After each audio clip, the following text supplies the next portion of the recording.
Okay guys, welcome to Power Max TV. Ate si Rodrigo dito. Busy si Bro. Ano ba yan? Sabog? Ha? Butas. Butas. Yan na, isa. Ganda na. Ayan guys, ito palang makina na to, Nito na low speed. Ayan, may bintana siya. Built-in ba yan? Ito sa kabila to eh. May sumabit dito kaya natanggal yan. Tingnan natin kung ano yung sumabit. Sabog ah. Tignan nyo? May bintana sa loob. So ito 7 horsepower itong ano na to. Tignan natin kung ano yung sumabit sa loob at natanggal yun.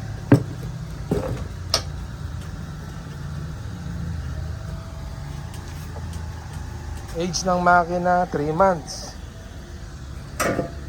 So, alamin lang natin kung ano yung pinagmulan. Sa mga may makina dyan, malalaman natin yun kung ano yung pinagmulan ng ano.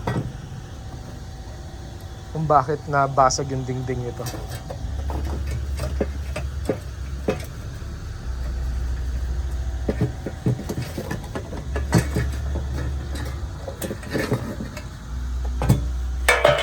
Yan.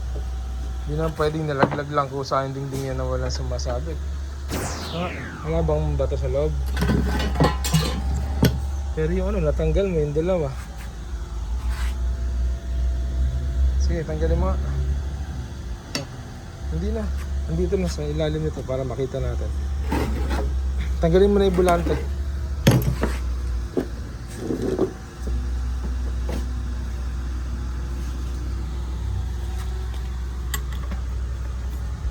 Siyempre para alam ko rin sasabihin ko doon sa may-ari. Bakit natanggal yung mga dingding nito? My God.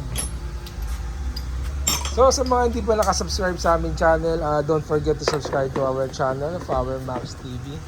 And hit also notification bells. And then, share nyo na din yung video nito kahit walang kakwenta-kwenta.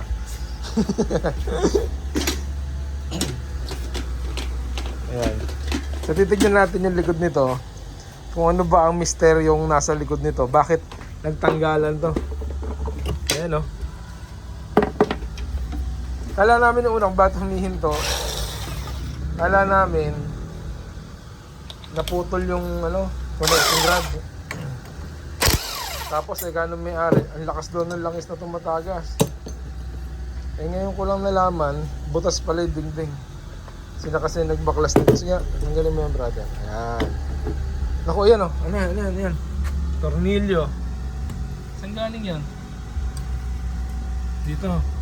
O yan, una natin nakita tornilyo ang ating suspect. Ayan, sige, pagkatanggal ng bulante, papakita ko sa inyo. Ayan, natanggal na natin yung bulante.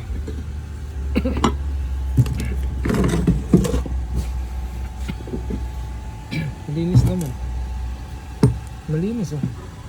Walang bato. So ito, paano ba ito? Ganyan? Ganyan yan, di ba? Ayan, oh, ayan. Ayan, ganyan yan. Tapos yung isa, higa mo nang makita ng ating mga televiewers. Ayan. Ano umipit dyan? Yung tornilyo lang na yan. So comment down below kung ito lang kapirasong tornilyo na to, kayang wasakin to. Oh. Di ba? Napaka ano naman ito.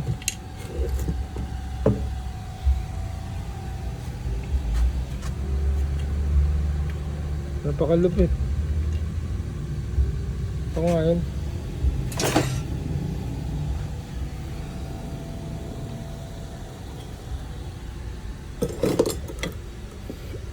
Kung pumasok dito yung tornilyo, ayan, may tama. Bagyan tama lang oh. Dito ba yun?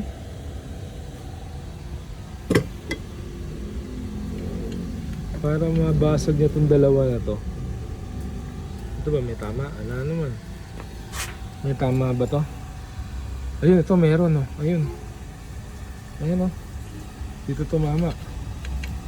Dito naangat niyang ganon. O, ito namang isa.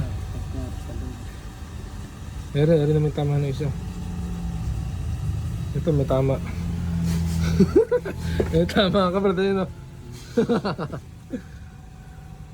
Ito isa may tama, oh. Nangyari, napasok sa loob. Nasa loob ba ito ng makina? Ala! Sa loob. Hindi ito. Sa loob yun. Hindi, ito? Hmm. Paano makakapasok sa loob yan? Hindi ah. Pakang ganun. Hindi nga, tinaktak mo din galing yan. Hindi na, sa gilid mo ito. Ikaw naman. Nag-comment ka na naman. Oh, paano na? Paano natanggal na? So yan, basta may natanggal na dalawa na to. So sa makakahula, so ito, nakakita din kami ng tornilyo. Tornilyo. Ito, isang piraso. Hindi naman kasukat to ng makina, no? Hindi. Siguro umipit na ganun to sa bulante. Basag. Tapos yung nung nabasag na isang malaki, umipit na dun. So yun guys, huwag kayong maglalaglag sa mga bulante nyo ng mga tornilyo. Ayan ang mangyayari. Basag siya. So muli ito ay Nito 7 horsepower, low speed. May butas siya ngayon. So titignan natin, tatanong natin may-ari kung pahihinang pa ba to o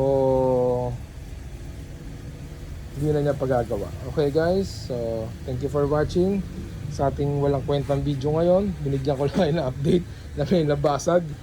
So sana sa susunod naman, payo ko lang may kwenta na sana yung video namin. Okay guys, thank you for watching.